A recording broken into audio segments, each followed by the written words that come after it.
इस वीडियो में हम सब्जेक्ट बेस्ड करिकुलम को डिस्कस करेंगे। करिकुलम से रिलेटेड मजीद वीडियोस देखने के लिए आप बीइंग एजुकेशनिस्ट यूट्यूब चैनल को सब्सक्राइब कर लें।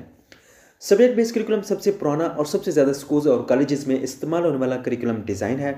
इसमें हम सब्जेक्ट मैटर को डिफरेंट ग्रुप्स में क्लासीफाई और ऑर्गेनाइज कर लेते हैं। इस ग्रुपिंग को अब हम स्कूल सब्जेक्ट्स भी कहते हैं।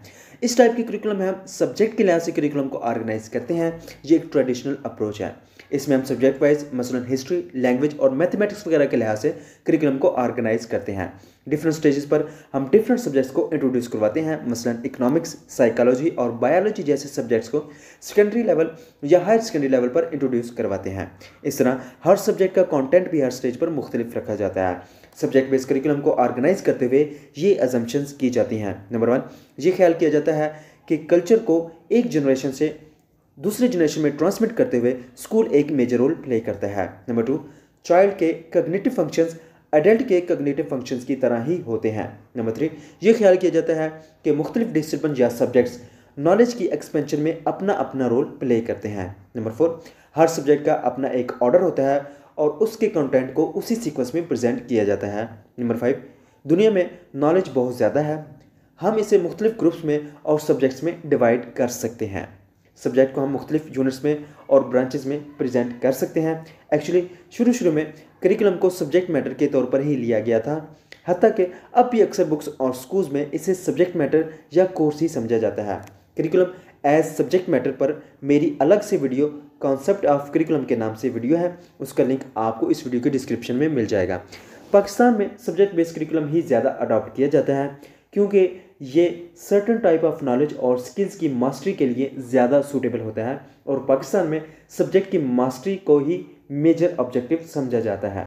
इसका नतीजा ये हुआ कि टीचर्स ने कोर्सेज और सब्जेक्ट्स में फिक्स सिलेबस पर फोकस करना शुरू कर दिया ताकि स्टूडेंट्स एग्जामिनेशंस में पास हो सकें, और दूसरी तरफ स्टूडेंट्स को स्किल्स और नॉलेज दिया जाने लगा जो उसे एक सक्सेसफुल और मेच्योर बना सके, जिसका क्राइटेरिया खुद एडेल्ट ने अपने अकॉर्डिंग सेट कर दिया और बच्चों की प्रेजेंट नीड्स को बहुत ही कम इंपॉर्टेंस दी गई।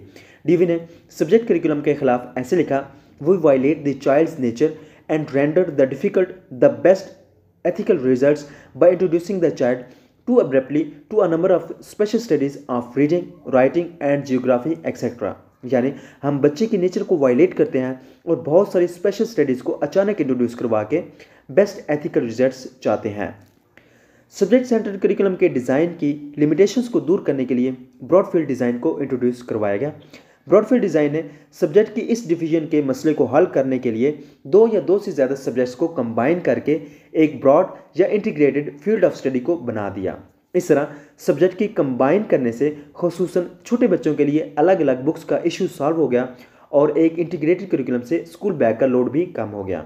इस डिज़ाइन में इंपॉर्टेंट सब्जेक्ट्स पर ज़्यादा फोकस किया गया और स्टूडेंट्स की नीड को सामने रखते हुए पेडागोजिकल मॉडिफिकेशंस भी की गई। मसलन history, geography, economics, sociology, political science, anthropology और करंट इवेंट्स को कंबाइन करके सोशल स्टडीज का एक सब्जेक्ट बना दिया।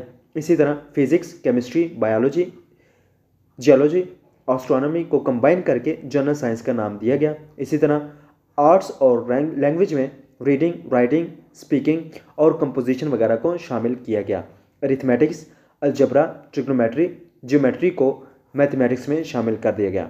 अब आप देख सकते हैं कि पाकिस्तान में अब ECE से लेकर 8th क्लास तक इंटीग्रेटेड करिकुलम या ब्रॉड फील्ड डिज़ाइन को ही इम्प्लीमेंट किया जा रहा है।